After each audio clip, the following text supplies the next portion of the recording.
para a internet, Florianópolis, Santa Catarina, Brasil. Hoje é dia 28 de janeiro de 2015. Estamos no Instituto de Cultura Espírita de Florianópolis. Iniciando a nossa reunião, vamos juntar nossas energias, manipulá-las no sentido de promover uma sintonia com uma dimensão extrafísica, solicitando que esses seres amigos nossos nos intuam, estejam conosco nessa reunião de estudos e que tenhamos uma produção de energia saudável, útil, fraterna e que ela seja aproveitada pela equipe extrafísica em benefício de quem necessite dessas energias. E bom estudo a todos. Boa noite. Temos um convidado hoje, né? Que é o Carlos Salinas, que é argentino, mas já adotado pelo ICEF há muitos anos, né? E o Salinas, ele aqui coordena um grupo de estudos da mediunidade, né? Vai agora para o terceiro ano, né? Terceiro ano, né? Então, amigos, vou passar a palavra para o Salinas e ele vai fazer uma exposição. Quando houver pergunta pela internet durante a exposição, você pode passar, né, para a Giovana ler e nós depois abriremos para perguntas também no final. Maravilha. Muito bem. Bom, boa noite a todos. Fiquem, como é uma característica do tipo de reunião que nós temos, né? Vou colocar algumas ideias para conversarmos sobre como os espíritos, né, nos influenciam de alguma forma no nosso dia a dia, no nosso contato cotidiano, fora do que é o contato dentro da casa espírita. Então, o que ocorre quando estamos em casa, quando estamos no trânsito, quando estamos em algum lugar e sentimos uma presença diferente? O que acontece nessas horas? O que fazer, o que não fazer? E aí fiquem à vontade para perguntar, enfim, transformemos essa reunião num bate-papo, se for possível, né? Então, para começar a... O microfone está ajustado aí, você está? Acho que está, né? Então, vamos tentar discutir em 3 aspectos, né, dessa primeira parte da nossa reunião, que é essa apresentação. Um é entender o que ocorre, né, nesse contato de entidades espirituais, né, e nós. Segundo, o porquê esse tipo de contato ocorre. Vamos tentar entender qual motivação, né, que eventualmente espíritos têm em entrar em contato, né, fazer algum tipo de contato conosco. E, por último, o que fazer? Tem ideias práticas. Bom, primeiro, para entender o que ocorre, né, nós vamos conversar um pouco de quem somos, né? Em princípio, nós temos uma identificação, né, de cada um de nós como sendo aquele que nós olhamos à frente do espelho, né? Então, nós vemos quem que nós somos, só que nós vemos um aspecto da nossa realidade, o aspecto físico, né, que seria essa figura que está aqui. Esses somos nós, aquele que nós vemos e o que nós enxergamos aqui um ao outro. Didaticamente, né, já na obra do Kardec, né, se identificou que além dessa existência física, essa carne e osso que nós somos, existe um aspecto etéreo, um aspecto vivo, né, que não é apenas essa parte física. É o que se identificou como esse grandão aqui, que seria o nosso espírito, né, que é a nossa parte consciente, a nossa parte viva, né, aquilo que o grande mistério que a ciência até hoje discute, né, da onde que vem a vida, né, essa parte de nós que pensa, que sente, que se manifesta, né? Então, nós vamos entender que esse é o nosso espírito. E no meio existe um corpo sutil, né? Identificado na obra do Espiritismo como o perispírito, ou corpo astral, ou tem outros nomes por aí que são sinônimos de outras linhas. Mas basicamente temos 3 corpos, vamos dizer assim, e que na literatura foi se complementando, né? E apareceram mais 2 corpos. Passar os 2 para não ir e voltar toda hora, né? Mas basicamente existe um corpo vital, né? Um duplo etérico, que seria um corpo sutil, né? Que une o nosso perispírito ao nosso corpo físico. E seria a nossa energia, né? Quando nós, muitas vezes se fala que nós perdemos vitalidade, por exemplo, nós estamos de alguma forma nos referindo a esse corpo, a nossa energia, né? Quando nós falamos em energia, estamos falando nesse corpo sutil, que tem por missão basicamente unir, integrar a nossa parte física com a nossa parte astral. Tem várias conotações, explicações, mas o papel basicamente está associado à nossa energia viva. De alguma forma, quando nós nascemos, nós vimos a vida como um certo quantum, uma certa quantidade de fluido vital, que seria aquilo que vai, o nosso combustível, né?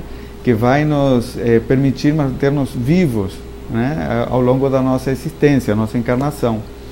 Então, dependendo do uso que nós fazemos desse combustível, vamos conseguir esticar um pouquinho mais o uso ou não, né?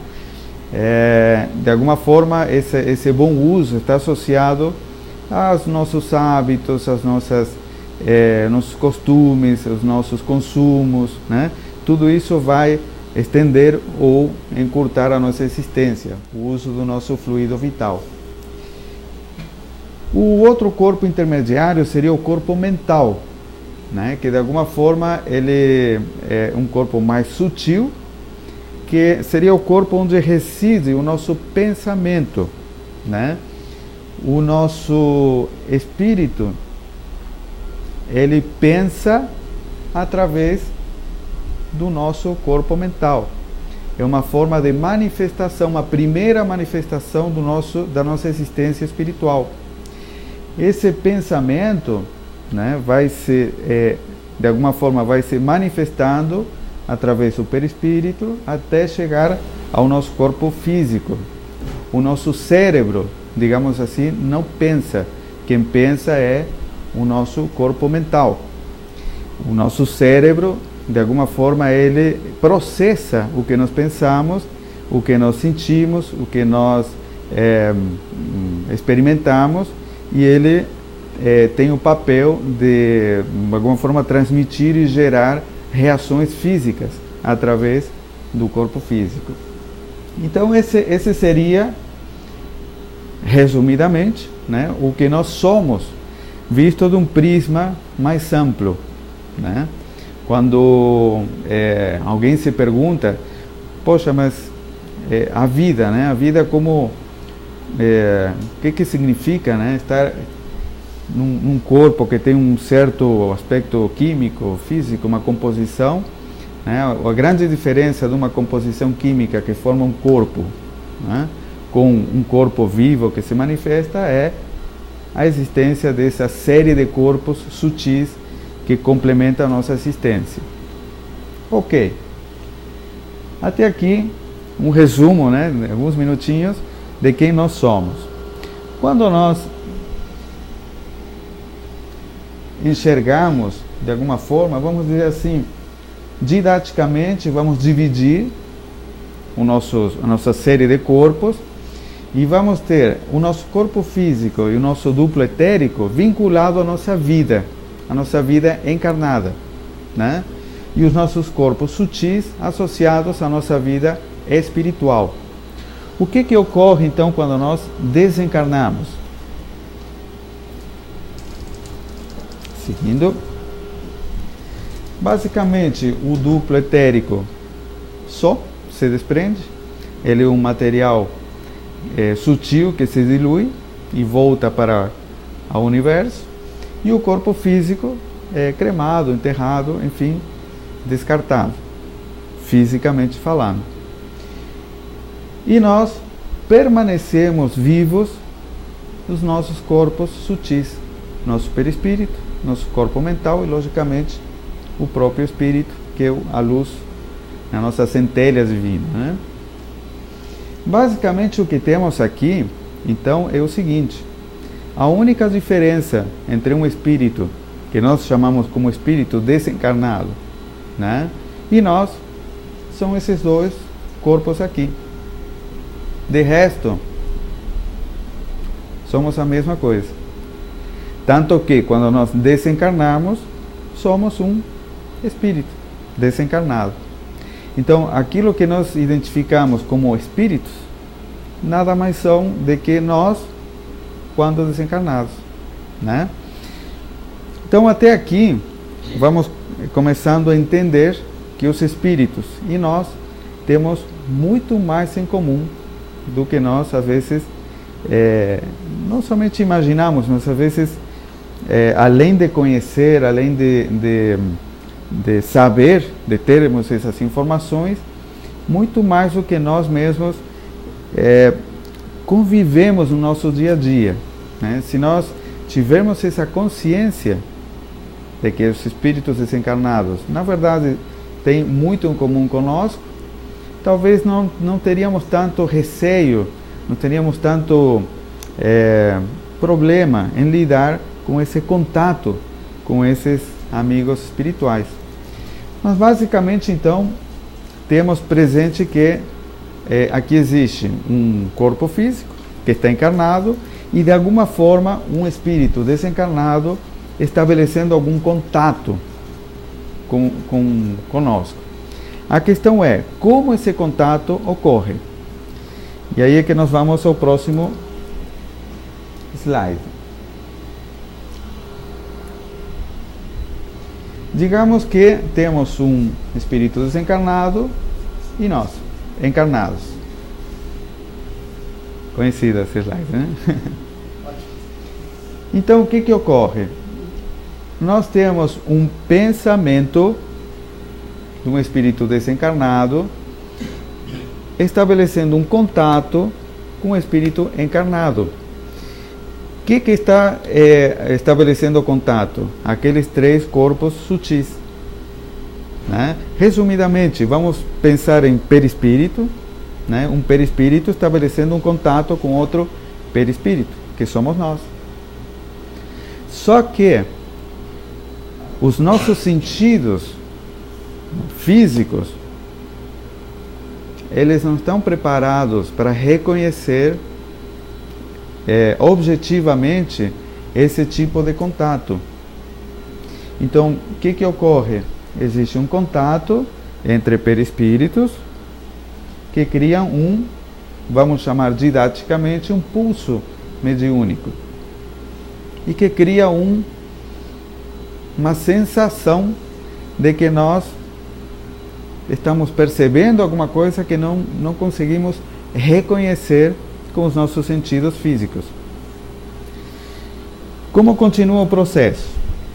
Bom, esse pulso mediúnico, ele pode gerar sensações físicas. Por que eu falo pode gerar? Não necessariamente esse contato vai gerar uma sensação física. Muitas vezes, a maior parte das vezes, na verdade, nós passamos o dia transitando e nós não percebemos contato nenhum, né? Por quê? Porque estamos em outro canal, né? Estamos concentrados na nossa tarefa, concentrados na nossa atividade e nós não prestamos atenção àquele contato espiritual. Mas às vezes temos uma sensação. E essa sensação é alguma coisa parecida com uma irritação, um estresse, alguma coisa que está me irritando e não sei o que é, né?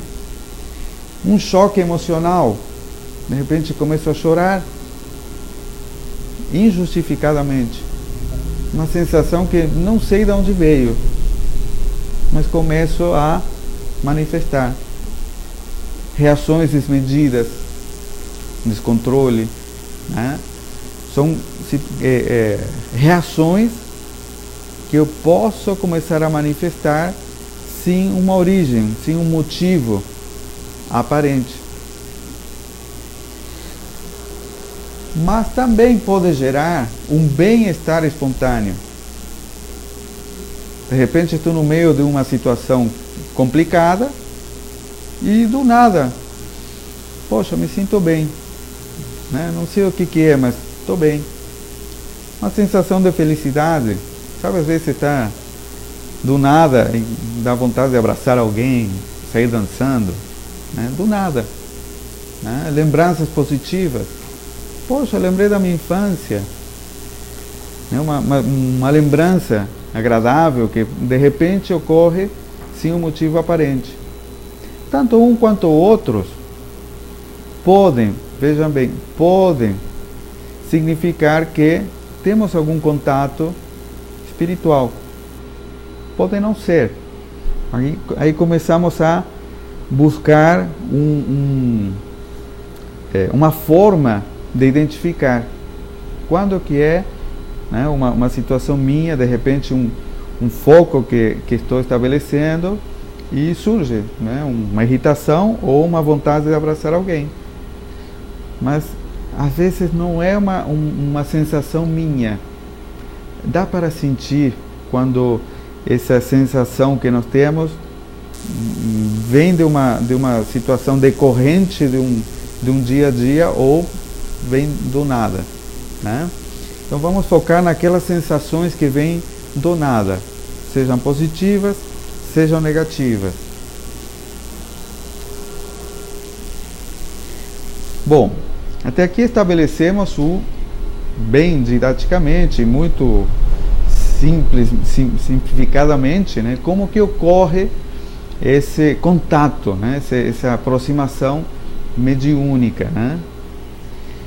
Agora, qual o motivo disso ocorrer?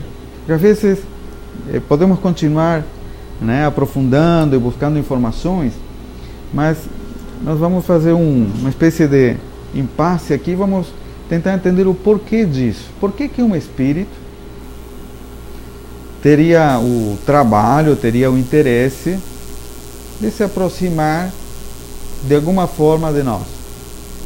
Qual seria esse motivo, né?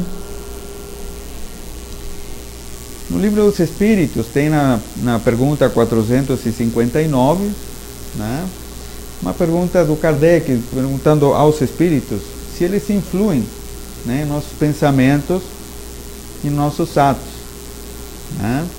E os espíritos respondem: muito mais do que imaginais.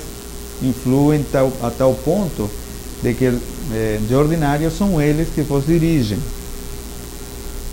Olha só até que ponto, né, os espíritos têm de fato o interesse de estar próximos de nós, nos influenciando, nos dirigindo, diz aí nessa resposta que os espíritos deram para o Allan Kardec. Vamos pensar para o bem ou para o mal, né? Podem tentar nos dirigir em direção a uma coisa errada ou para o bem. Aquela ideia, né, que nós tivemos do nada, uma ideia brilhante que permitiu desenrolar uma resolução positiva de um problema, né? É uma influência espiritual positiva. Então, se vocês pegar o livro dos Espíritos, tem várias perguntas e respostas na sequência, dando mais informações. Mas vamos tentar continuar aqui.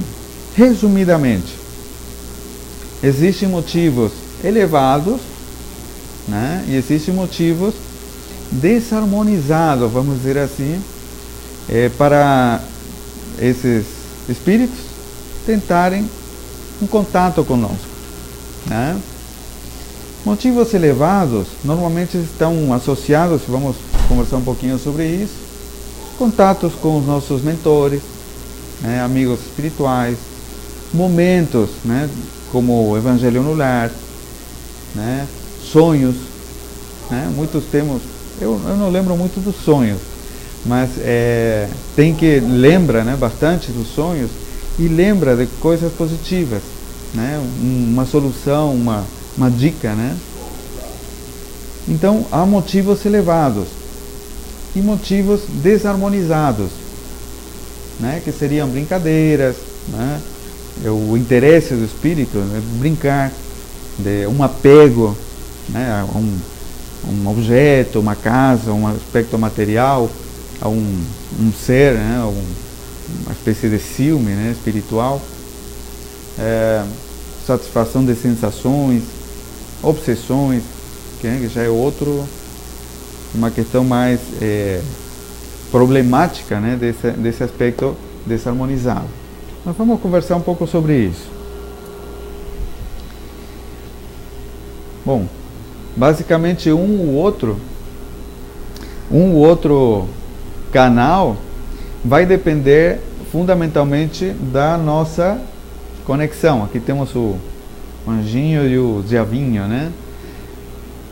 Que nós, de alguma forma, prestamos atenção, né? Isso é importante porque vamos entender daqui a pouco o quão importante, né, nessa história de quem temos ao nosso lado, quão ativo é o nosso papel nessa escolha, né? E alguns exemplos elevados, né? O Evangelho no lar. O que é o Evangelho no lar? É uma reunião, né? Aqui é uma fotografia de não tem muito uma forma, né, fechada de praticar essa reunião no lar. Podem participar crianças, basicamente a família, né, em seu conjunto. Existe muitos que têm o hábito de estudar durante essa reunião o Evangelho segundo o Espiritismo. Não seria tão interessante, por exemplo, quando tem crianças pequenas, porque é uma leitura muito cansativa, né, para uma criança. Então tem textos edificantes que tem um aspecto mais infantil, que pode contribuir a uma reunião em família, né, e que as crianças aproveitem, né, esse conteúdo. Podem ser outros livros, né, mas basicamente é o quê? É uma reunião que se recomenda que ocorra uma vez por semana, né, durante 30 minutos, né, fixar um determinado dia e hora para essa reunião acontecer, e nada mais é do que uma reunião dentro do lar, que basicamente vai ter o quê? A presença e a conexão com os nossos espíritos protetores, né? É um momento em que toda a família se conecta com esses espíritos que estão aí para nos ajudar. Então, 30 minutos por semana pode estar destinado a essa leitura, que é uma leitura sem muitas cerimônias, digamos assim, né? Aliás, nenhuma cerimônia. Como que funciona normalmente? Você escolhe, por exemplo, uma sexta-feira às 9 da noite. Um exemplo.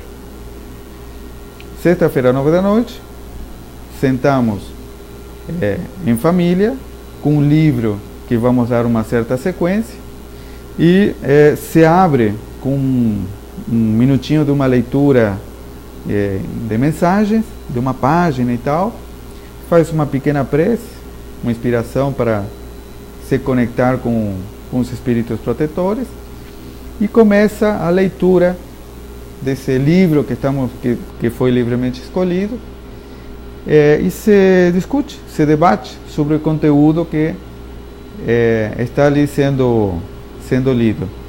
Termina esses 30 minutos, se faz uma prece de encerramento, se agradece por esse momento, por esse aprendizado, e termina e continua as atividades. Esse momento tem vários livros com informações desde o plano astral, em que espíritos enxergam lares, naquele momento de prática do Evangelho no lar, como lares com imensa iluminação, né? Nada mais é do que uma iluminação que interage entre a própria família, que se coloca à disposição naquele momento para um contato espiritual elevado, né? E a espiritualidade correspondente, né? Então, a prática do Evangelho no lar faz com que espíritos protetores tenham um bom motivo e um bom momento para se aproximar daquele lar, para acompanhar e promover uma energia positiva. Amigos espirituais, né? Todos temos os nossos amigos espirituais, e eles nos acompanham. Aqui o nosso amigo está estudando, não percebe, mas existe uma companhia espiritual que está de alguma forma inspirando, né? Ajudando, dando ideias, intuindo, né? Quem estuda sabe que às vezes não está fácil, né? Tem sono, tem algum tema que está mais difícil. Existe sempre uma companhia por trás que pode nos estimular, pode nos auxiliar sem perceber. Nós não precisamos sentir. Às vezes existe uma sensação, né? E quais são essas sensações, né? Leveza, pensamentos amorosos, né? Intuições positivas, bem-estar, né? São sensações que estamos bem, nos sentimos bem, estamos bem acompanhados, né? Aqui nós temos uma influência, uma companhia espiritual que está nos fazendo bem, né? Normalmente, né, é associado a um momento que o nosso estado emocional e mental estão harmonizados, o que gera condições para perceber esse tipo de influência positiva.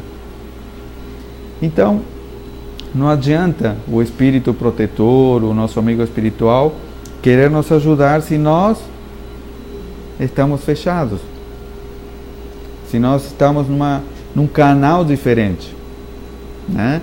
Se nós temos na internet, o exemplo que muitas vezes se dá, né? Se eu coloco www, paz, amor e harmonia, né? Eu vou estar conectado com energias, com influências positivas. Se o nosso www, pelo contrário, está vinculado a um processo complicado, raiva, ódio, etc., essas energias podem estar todas à disposição. Nós vamos estar fechados, né? Então, uma dupla, vejam que existe uma dupla conexão. O espírito, o interesse do espírito superior em nos ajudar, e nós abertos a essa ajuda, né? Aí nós teremos essa sensação de bem-estar, de tranquilidade. Estamos bem, né? Já os outros motivos, né? O contato gera inquietação, né?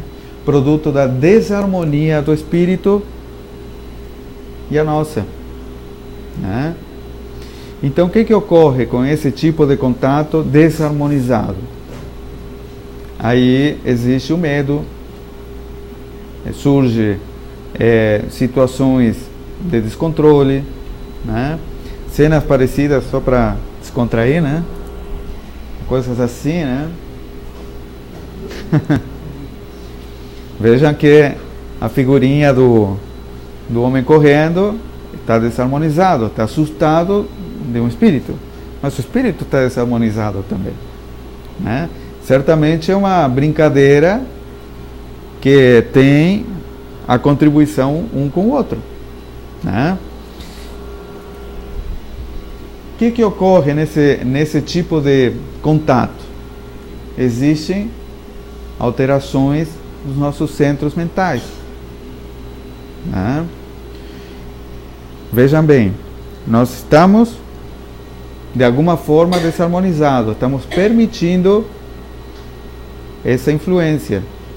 Então o que ocorre? Nossos centros cerebrais passam a ter influências de desarmonia. Centros da fome, então eu posso começar a comer demais, ou posso perder a fome, né?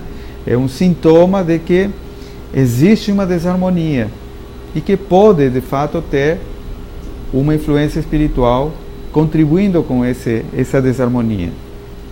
Sono, né? Posso ter um sono o dia inteiro, ou posso ter insônia. São distúrbios, né? Que começam a criar problemas no nosso dia a dia e às vezes até patologias, né? Na sexualidade, né? Até nos nossos convívios, né? Pode gerar dificuldades em manter convívios estáveis, né? Produto da nossa própria desarmonia. Agressividade, né?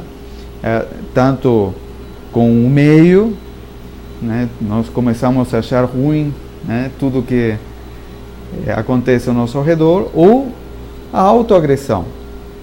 Eu não presto, né? Nada funciona para mim, né? E etc. Começar com um discurso que pode levar até a processos depressivos. Então, por trás de um contato espiritual desarmonizado, pode haver espíritos estimulando. E vejam que é uma questão importante. Opa.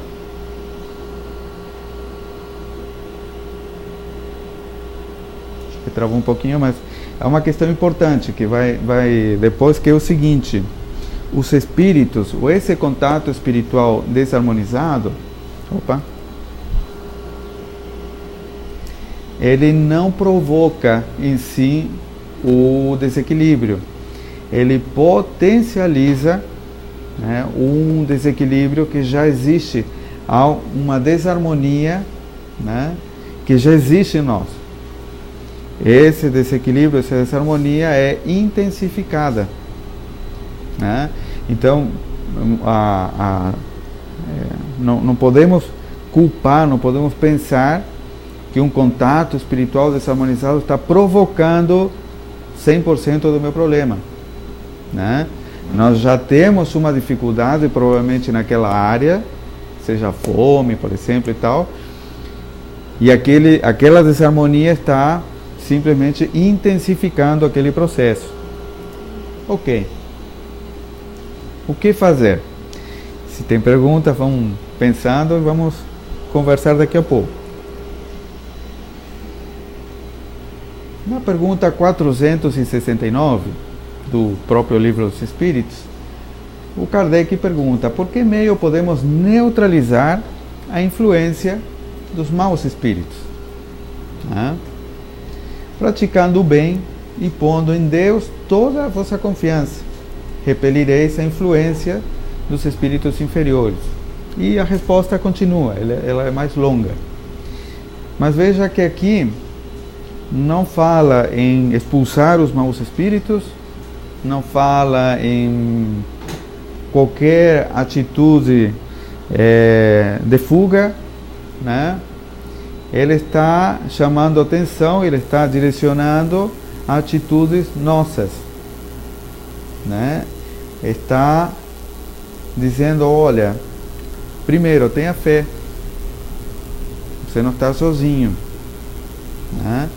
Quando fala em Deus, não está falando naquele Deus Pai, né, que faz por nós aquilo que nós teríamos que fazer.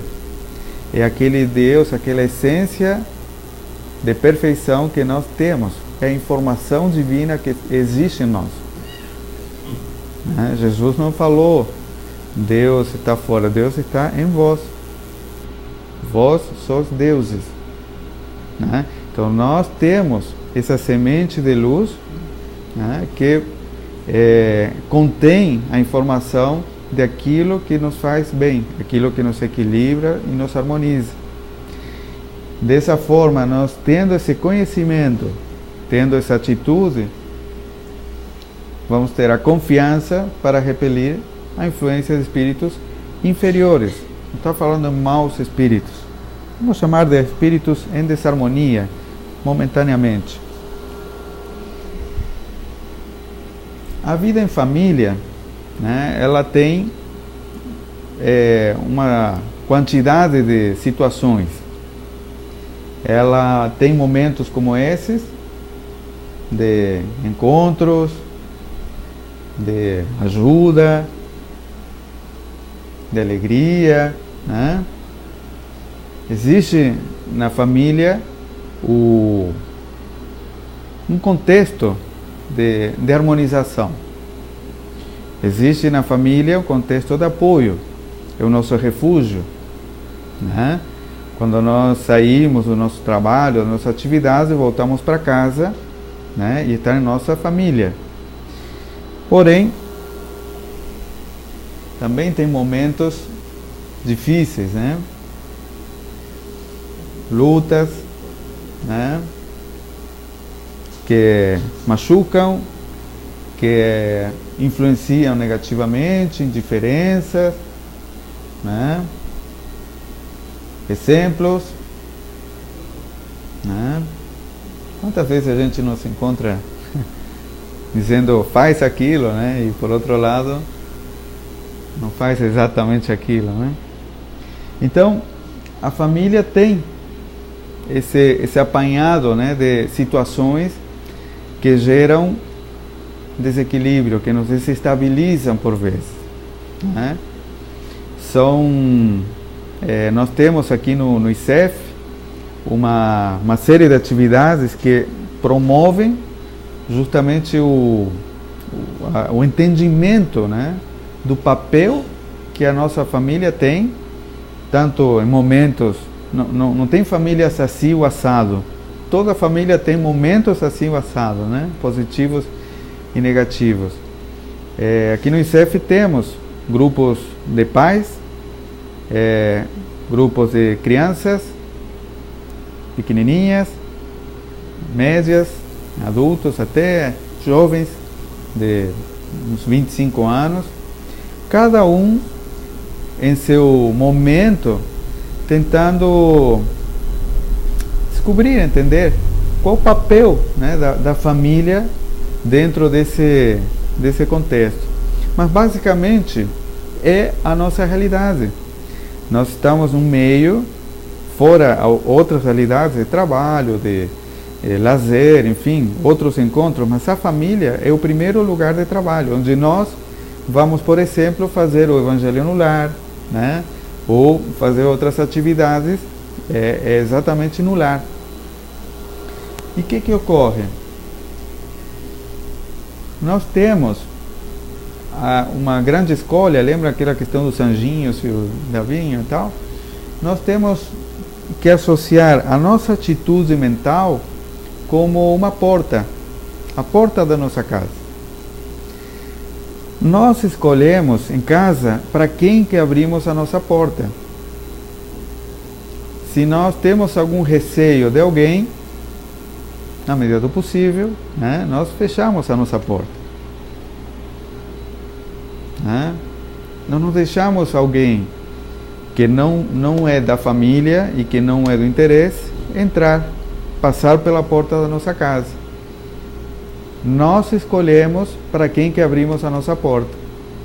A nossa mente é como a nossa porta de casa. A escolha de quem nós vamos abrir a influência é nossa. Nós temos essa liberdade. Se, por exemplo, no trânsito, alguém nos dá aquela fechada, né? A atitude, a fechada foi desse alguém, mas a atitude frente àquela fechada é a minha escolha. Eu posso abrir a janela, né? Ou com um botão e dar aquele xingamento, né? E dessa forma, o que eu estou fazendo? Estou abrindo uma porta para que tipo de energia? Né? Certamente negativa. E o que é pior, não adianta de nada, porque o carro continua seu caminho. Né? Às vezes você bate, tem alguma outra situação, né? Mas via de regra, eu estou fazendo o quê? Estou pegando um monte de lama, né? E tentando sujar a um que está lá longe. Nem ficou sabendo. Quem que sujou? Eu. Sujei o quê? Eu permiti que na minha porta, na minha mente, começassem a circular energias em desarmonia. Né? Então essa questão da porta exige um certo treino, né? Que não é fácil, porque o nosso momento é um momento ainda muito reacionário, né? Sai muito fácil a reação. E estou falando de uma situação corriqueira, que é um insulto, por exemplo, e tal, trânsito, etc. Mas dentro de casa, muitas vezes, pequenas situações geram grandes discussões, grandes distúrbios, né? E que geram normalmente essas portas abertas para energias que não são interessantes. Então, o grande desafio para começar a ter a oportunidade de escolher o tipo de influência espiritual que sentimos, começa exatamente em nós, em nossa mente, em nossa atitude do dia a dia.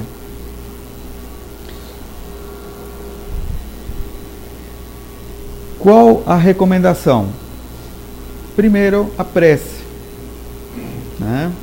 Seja que estejamos em harmonia, né? Em contato já com os mentores e reforçando com uma prece, muito bem.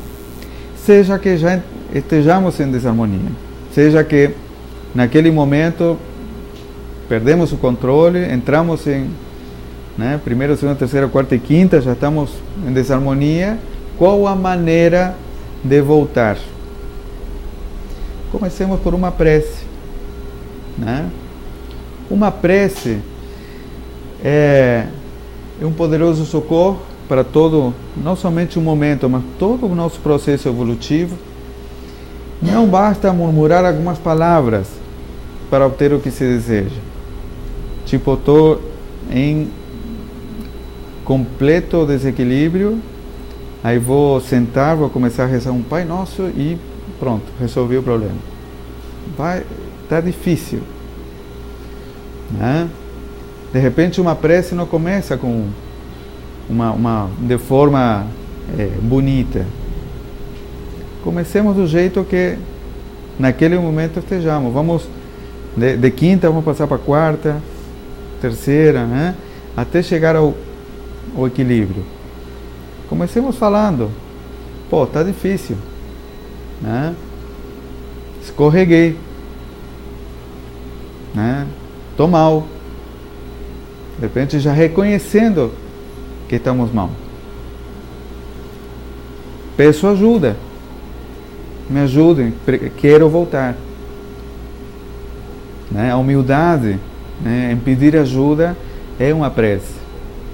E aos pouquinhos vamos voltando, vamos conseguindo recuperar. Então, não importa as palavras, é a atitude. A prece é uma atitude de conexão ativa e profunda, do fundo do coração. Então não importam as palavras, é o como estamos nos entregando àquele momento. Então a prece, desde que nós tenhamos essa conexão profunda, pode ser um Pai Nosso, pode ser um pedido de ajuda, sem muito decoro, mas se conecte. É o primeiro passo. Segundo, o que estava sugerido ali, né, a prática da caridade. Aqui, essa foto eu gosto muito, que é um grupo de pintores que foram a um hospital infantil de oncológico, e eles tinham que pintar a fachada. Então eles tiveram a ideia de se disfarçar de super-heróis, né? O Homem-Aranha, Superman, Batman, Capitão América, enfim. E aí a gurizada saiu e viu os super-heróis pendurados, né? Pintando. E não cobraram nada mais do que seu serviço, né? Por isso. E proporcionaram um momento diferente, um momento de alegria, num ambiente em que a sensibilidade aflora. Então vejam que com certeza o dia, né, depois desse dia, depois desses pintores, né, foi diferente, né? A caridade gera energias de alta frequência que atraem situações de equilíbrio e transmutam energias desequilibradas. Transmutam, o que significa? Modificam, redirecionam. Eu posso estar num péssimo dia. Imagine qualquer um desses ali, aonde que ficou esse péssimo dia? Muda. Por vezes, espíritos inferiores, aqueles que estão ali atrapalhando, né, comovem-se pelos atos caridosos dos seus desafetos, optando por novos rumos equilibrados. Aprendem pelo bom exemplo. Que nem criança. A criança, o filho, né? Ele, você pode falar muitas coisas, mas ele vai aprender muito mais pelo seu exemplo, bom ou dos outros, né? O exemplo ensina muito mais do que qualquer outra coisa. Então a caridade, além de proporcionar um auxílio a quem nós estivemos destinando essa caridade, ele volta. Uma energia que nós estamos jogando para o universo e volta. Nós estaremos nos ajudando muito mais do que a gente imagina, né? Então a caridade, em momentos simples, em momentos, não precisamos mudar o mundo, né? Salvar a terra, né? São pequenas coisinhas. Tem vários filminhos, até vou fazer uma publicidade aqui. Tem no Facebook, quem usa Facebook, tem uma página chamada O Mundo Está Cada Vez Melhor, né? É uma página, vocês acessam, curtem e tal, e toda semana tem vídeos, imagens e, enfim, diversas informações de atividades positivas, atividades do bem, gente fazendo o bem, né? Tem desde uma pessoa de moto que filma no capacete um monte de momentos, um velhinho que caiu, ele desce da moto e ajuda, né? Outro salvar um cachorro, enfim, tem hoje centenas de vídeos, informações de pequenos atos, gestos, em seu conjunto realmente fazem desse mundo um mundo muito melhor, né? Então, nos conectarmos com essas energias certamente nos traz um bem muito, muito grande. E terceiro ponto é o estudo, né? Quem, de alguma forma, sente, né, uma influência e tem realmente o interesse em entender mais, né, como funciona aquilo, como poder utilizar ativamente e até como auxiliar. Lembrem que a nossa única diferença com os espíritos é o nosso corpo, né? Então, quando utilizamos esse contato, chamado de contato mediúnico, de uma forma consciente, de uma forma positiva, de uma forma caridosa, existe uma dimensão de caridade muito maior do que a gente percebe com os nossos sentidos. E existe muita literatura, né? O Espiritismo, ele é de alguma forma uma ciência aberta, né? Muitos chamam essas questões espíritos de ocultismo, né? Ou ciências ocultas, ou qualquer coisa assim. E o Espiritismo não tem nada disso, é uma ciência realmente aberta. Todos esses livros, né, que foram o início do Espiritismo, estão à disposição em qualquer livraria, aqui no ICEF ou na Saraiva, enfim, qualquer livraria você tem acesso. Então é um conhecimento que está disponível, né? É só começar a mergulhar um pouco mais nesse assunto. Além das obras básicas, tem centenas de livros. Aqui estou colocando alguns livros que nós temos muitas vezes como base, né, de estudo, né, sobre o campo de trabalho que existe na mediunidade, como falou o Ricardo agora há pouco, né? A Giovana, enfim, tem vários instrutores de cursos de mediunidade no ICEF, e aqui tem 3 livrinhos, né, dos outros vários, que são do próprio Ricardo de Bernardi, né, que falam sobre os fenômenos mediúnicos, como funciona, como trabalham dentro da prática que nós temos aqui, né? Então é um conhecimento realmente aberto. E como foi falado até no início, existem cursos, né, para estudar didaticamente, metodicamente, o trabalho que existe com a mediunidade. Então, essa atividade de cursos e conhecimento que é compartilhado, e isso é muito importante, quem se dispõe a se colocar à frente de uma turma não é alguém com super conhecimento, não. É alguém que chegou um pouquinho antes no conhecimento, né, e está compartilhando isso. E nós, entre todos, compartilhando esse conhecimento, temos a oportunidade de multiplicar esse conhecimento de forma aberta. Então, esses cursos são gratuitos, é só fazer uma inscrição, participar, normalmente uma vez por semana. Então, é um acesso realmente muito facilitado. Então, são basicamente como fórmula, né?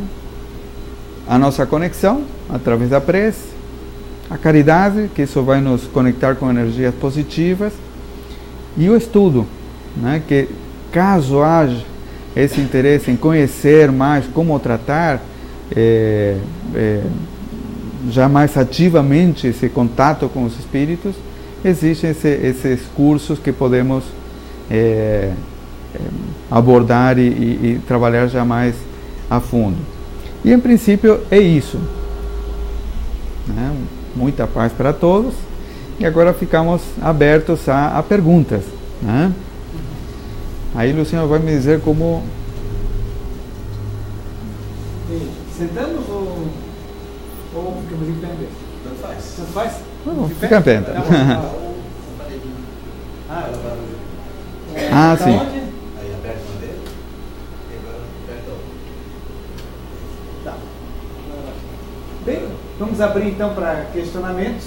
Tá? Me protege. Tá certo. O tema básico é mediunidade, algo relacionado, mas não precisamos obrigatoriamente ficar só dentro da mediunidade. Pode levantar outras questões, pode ser levantadas outras questões que a gente vai conversando. Daqui a pouquinho o aparelhinho termina o barulhinho e melhor para todos nós. Bem, então vamos ver assim o que é que vocês gostariam de levantar. Hugo sempre tem perguntas excelentes. Tem microfone? É. Dois.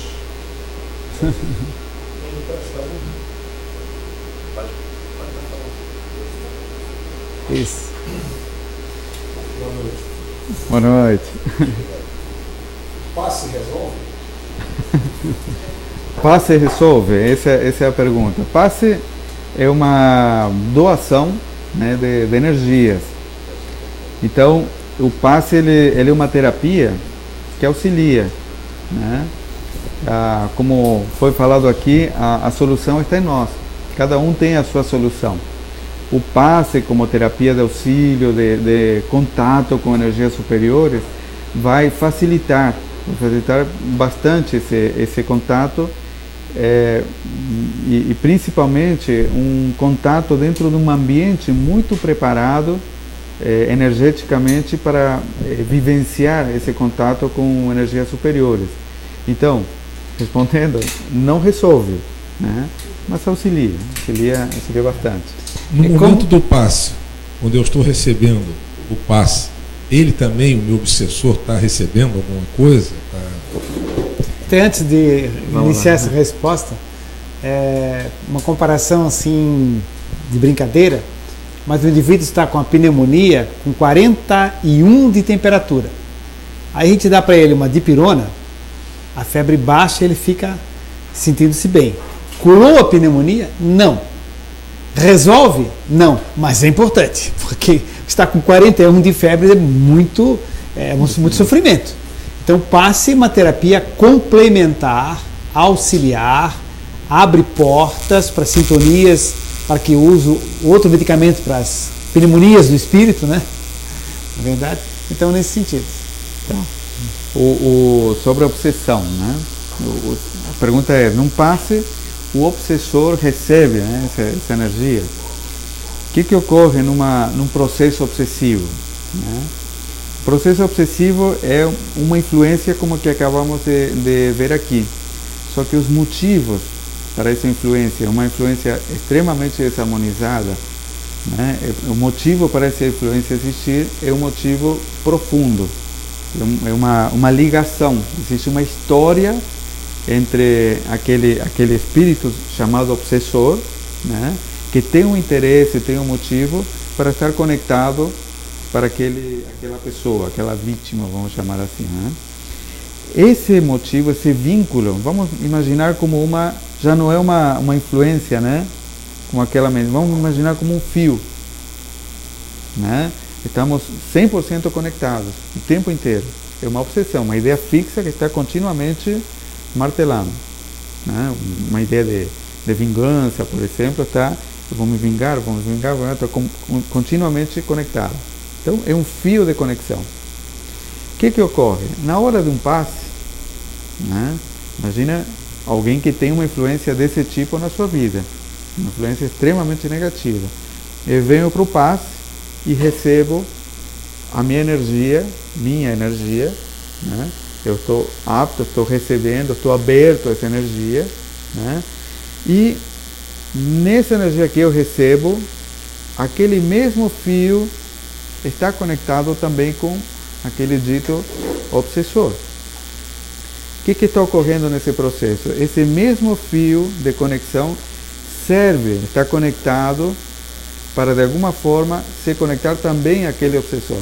Indiretamente, né, existe uma influência que vai talvez não resolver o processo obsessivo, mas vai de alguma forma atenuar, vai ter ideias que são ideias que normalmente no passe circulam, ideias de reconciliação, ideias de perdão, ideias de harmonia, ideias de felicidade, energias que vão começar a contaminar positivamente aquele obsessor. Então, há uma influência positiva que começa a circular, né, dentro desse processo. Então, dessa forma, há sim um benefício, e que é muito importante para o processo como um todo, né? O grande sentimento que permite superar um processo obsessivo é um processo de perdão e de reconciliação. Então, se já começamos a movimentar energias desse tipo, vamos favorecer esse processo com certeza. Lembrando que a energia do passe é basicamente fluido vital e ela entra pelo corpo etérico ou pelo duplo etérico de quem está recebendo. certo? Se lembra daqueles desenhos ali do corpo físico, corpo etérico, corpo astral, perispírito? É no corpo etérico, naquela faixa ali, que a energia do passe costuma entrar. E ela não fica parada ali. Dali ela sofre um rebaixamento vibratório e atinge o corpo biológico, melhora a saúde, etc. E também sofre uma aceleração vibratória e vai para o corpo astral, para o perispírito. Então ela entra por ali e tal.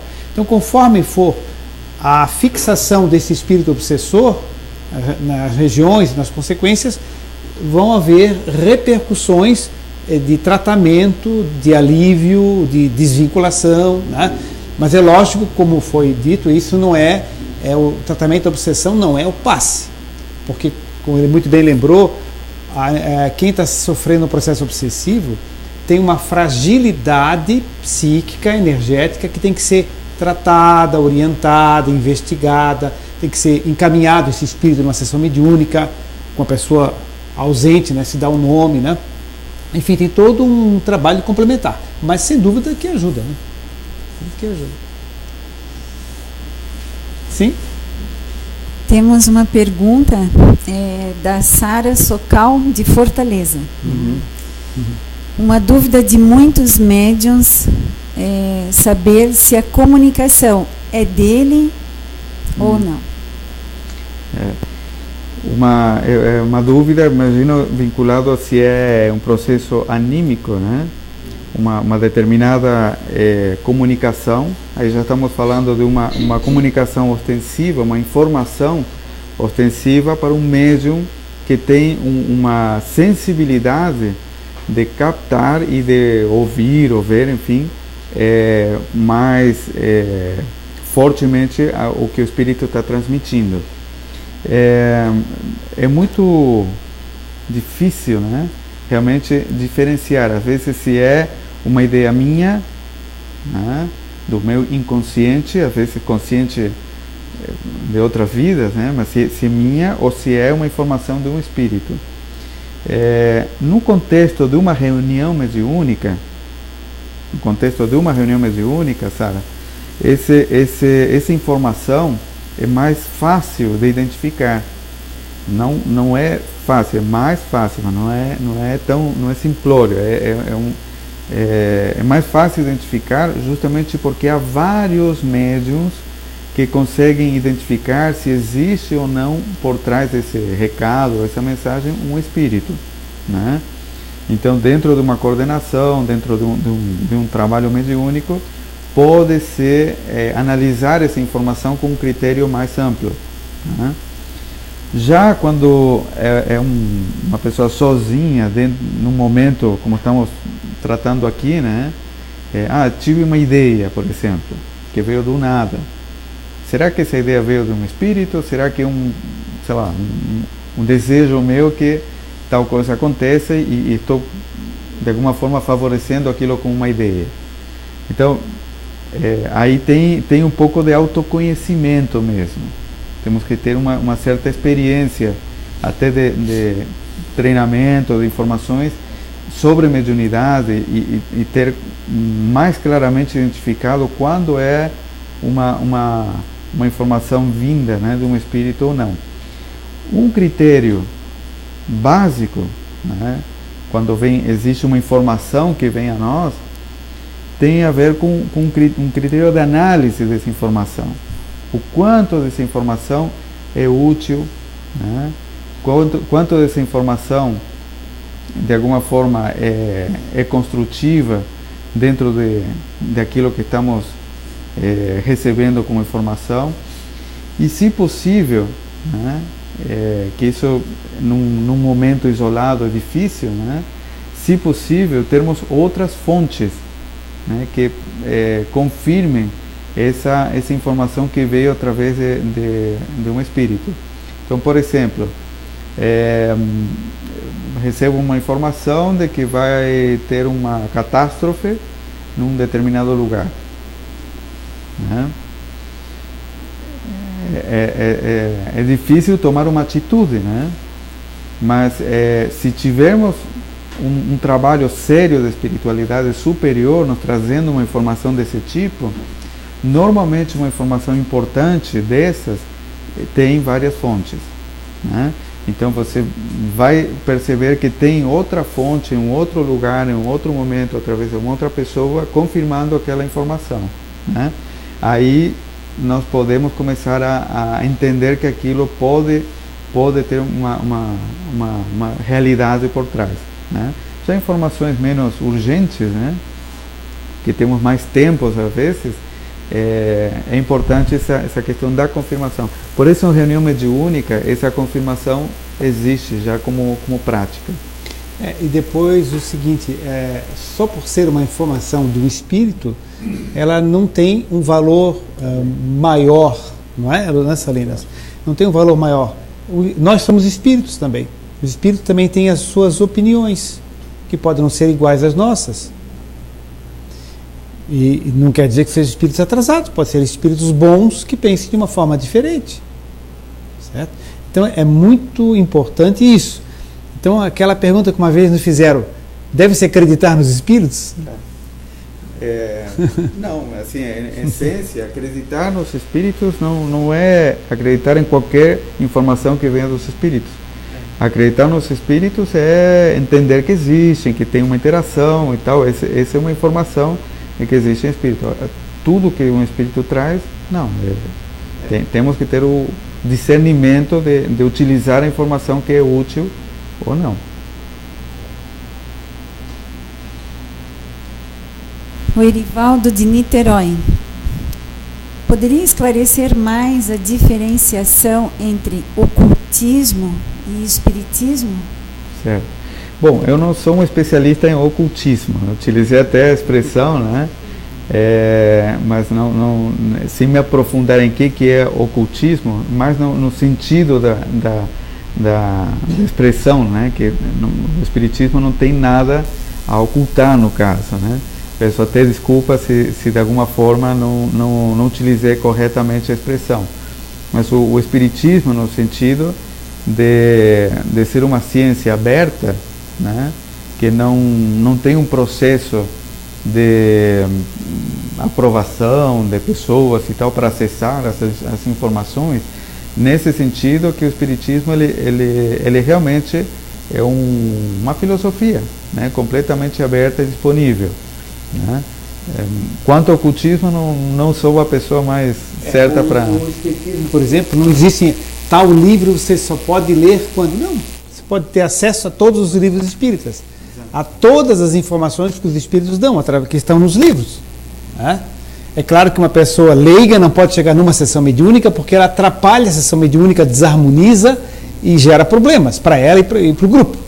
Mas a informação da sessão mediúnica, ela é distribuída mundialmente, né? São os livros psicografados, as obras psicografadas, né? Então, como ele disse, não se oculta nada, né? Não existe uma pessoa que é iniciada em algum mistério, não existe isso.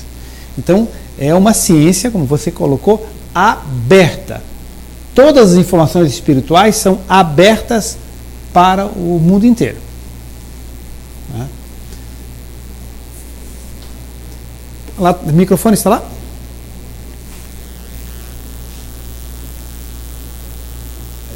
Boa noite. Boa noite. Eu me chamo André, natural profissional. Ficou claro que a mediunidade precisa ter um padrão vibratório e não deixar se influenciar se você praticar o bem. Se para isso, através de ações, palavras e expressões. O exemplo que eu mostrava aí, eu André, enxergo como uma forma de solidariedade, não de caridade. Como é que a doutrina espírita enxerga essa diferença? Como é que essa diferença, são duas ações do bem, elas podem ser diferenciadas, solidariedade e caridade? Eu diria, André, não vem ao caso, na verdade. O ato de caridade, né, ou solidariedade,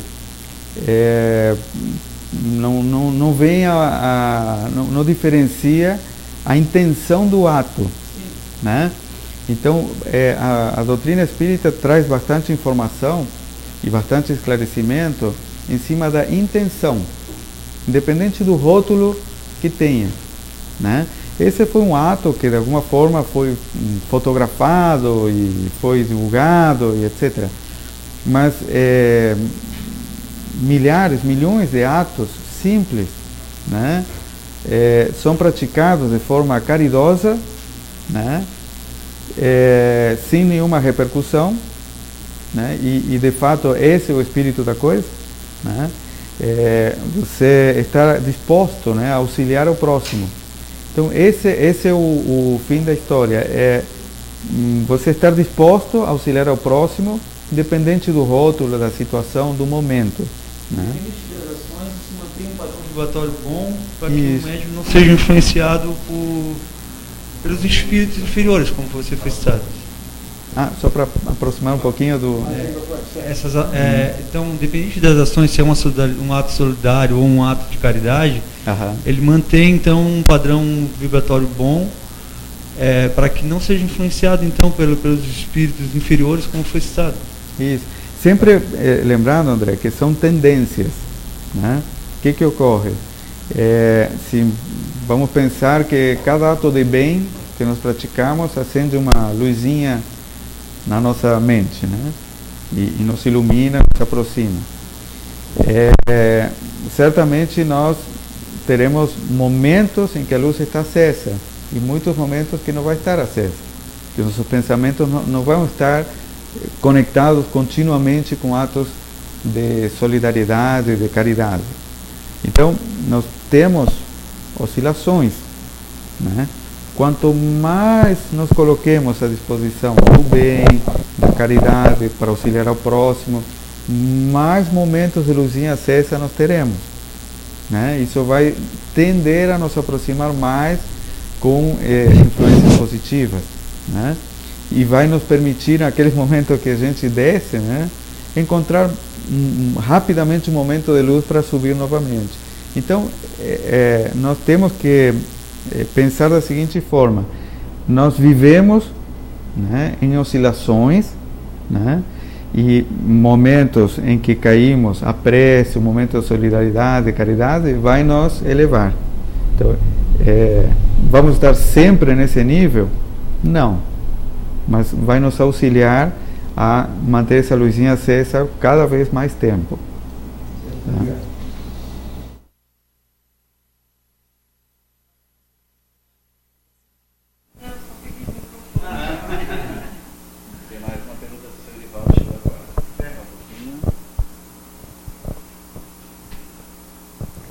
Tá, é o Erivaldo de Niterói, né? Os atos de terrorismo com morte poderiam ser atribuídos a espíritos?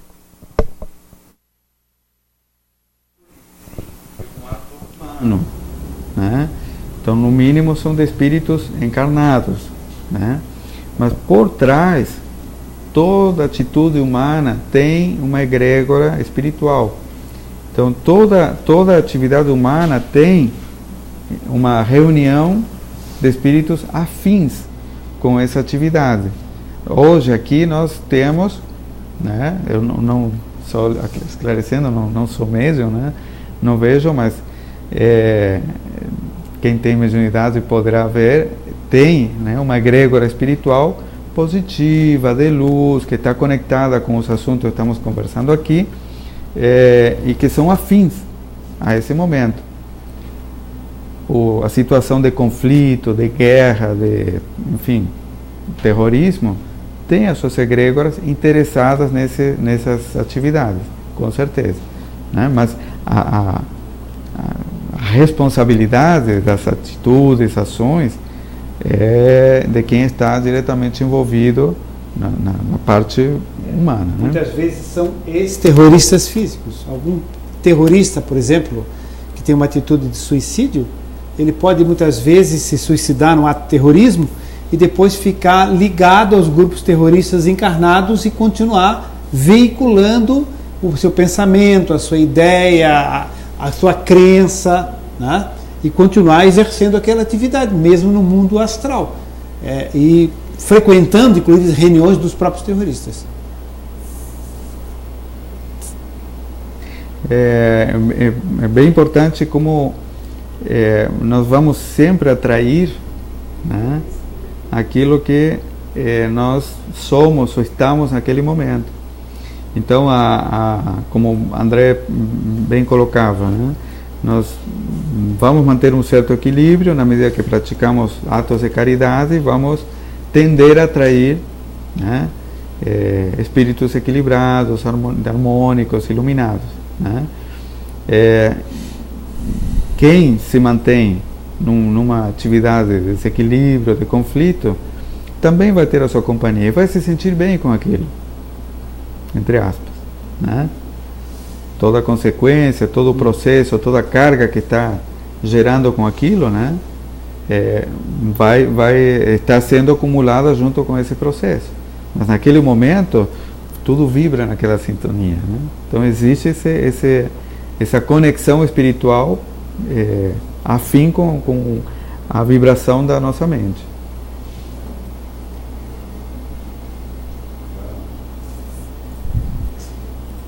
Existem muitas vezes, né, pessoas que se aproximam nos perguntam, por exemplo, sobre crianças, né, que têm amigos invisíveis, ou, né, o anjo da guarda, etc. Né, que acontece, né, nessas situações que de repente um filho, uma filha conversa com alguém, né, um amigo invisível.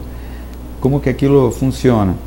Se é de se preocupar, não é de se preocupar e tal, né? Então, a criança, né, de maneira geral, ela é um espírito que está em um processo de acoplamento, né?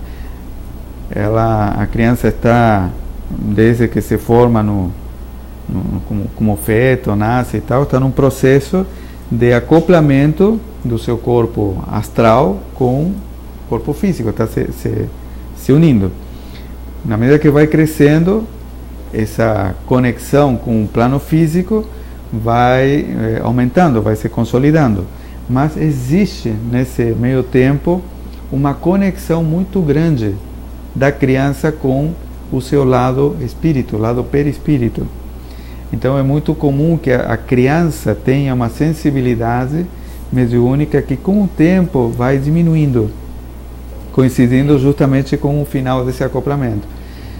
Quando a criança conversa, né, pode ser uma brincadeira, pode ser uma situação que não tenha nada a ver com o espírito, mas muitas vezes pode ocorrer mesmo que essa conversa seja com um amigo invisível, um protetor espiritual que está acompanhando essa criança, né? O que tem que prestar atenção? É o tipo de brincadeira que ocorre, né? Se uma brincadeira sadia, uma brincadeira de criança mesmo, compatível com a idade, né? Tá tranquilo, né? Nós podemos até entrar na brincadeira da criança, né? Convidar a amiguinha espiritual a tomar café, né? Comer a bolachinha e tal, né? Participar da brincadeira e tratar de forma leve.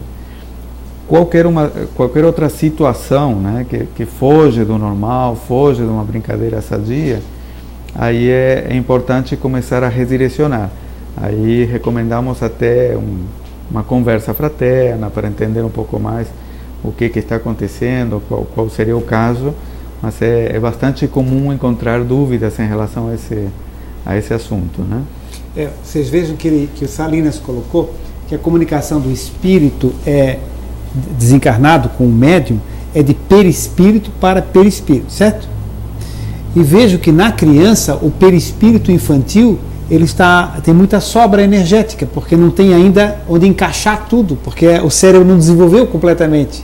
Essas sobras energéticas criam janelinhas que permitem esse contato com a espiritualidade mais fácil. Daí mais fácil ela vê amiguinho invisível, cresce e depois não vê mais. Era mentira? Não, ela via mesmo. Essas janelinhas vão fechando.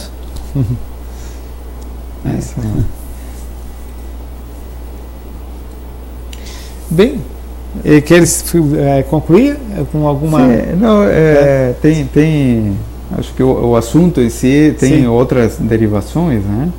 Mas basicamente o recado é que todo contato espiritual ele pode, né, ser positivo na medida que nós preservamos a nossa porta, né, a nossa conduta no dia a dia. E esse exercício, seja através de práticas caridosas, seja a partir de atitudes, pequenas atitudes, né, que nos conectam com o dia a dia, né? Às vezes formas de refletir. É muito comum hoje vermos jornais, né? E o jornal, tudo aquilo que é notícia é normalmente aquilo que é ruim, né? E nós temos acidentes de trânsito e tal, mas em nossas vidas, se a gente para pensar, né, nós temos no trânsito muito mais sucessos do que um ocasional e eventual acidente alguma vez na nossa vida. A gente não comemora, né, que saímos de casa, fomos para o trabalho para casa ou para o centro espírita, enfim, e deu certo, né? Chegamos sem nenhum incidente, nem sequer de risco, né? E aquilo passa a ser tão comum, tão trivial, que passamos a não valorizar os pequenos milagres, as pequenas coisas positivas que existem e acontecem todo dia conosco. Então, às vezes não é o ato extraordinário, mas é o simples ato de agradecer, de pensar o quanto que nós transitamos aquele dia de uma forma bem sucedida. Aquele pensamento vai nos levar a ter um contato positivo e produtivo. Então, são pequenos atos. Só perceber o que está acontecendo conosco e vamos perceber que temos muito a agradecer e temos muito contato nos protegendo, nos acompanhando. Esse contato vai nos proporcionar a grande sensação de paz, de equilíbrio, harmonia e essa companhia espiritual que vem junto a nos auxiliar no nosso cotidiano. É basicamente isso. Amigos, então, agradecendo a presença de todos fisicamente aqui e na internet, as perguntas enviadas também, nós entramos novamente em contato oficialmente, porque está sempre em contato, né? Com os amigos espirituais, agradecendo a eles pela intuição, pelo trabalho, pelo apoio, e mobilizamos nesse momento energias, plasmando um buquê de flores, um lindo buquê de flores, perfumado, colorido, e enviamos esse buquê de flores para alguém que necessite de energias de restauração. Que a espiritualidade conduza esse buquê e a gente possa também mentalizar alguém que necessite e que receba essas energias carinhosas nossas. Boa noite, está encerrada mais uma reunião do ICEF.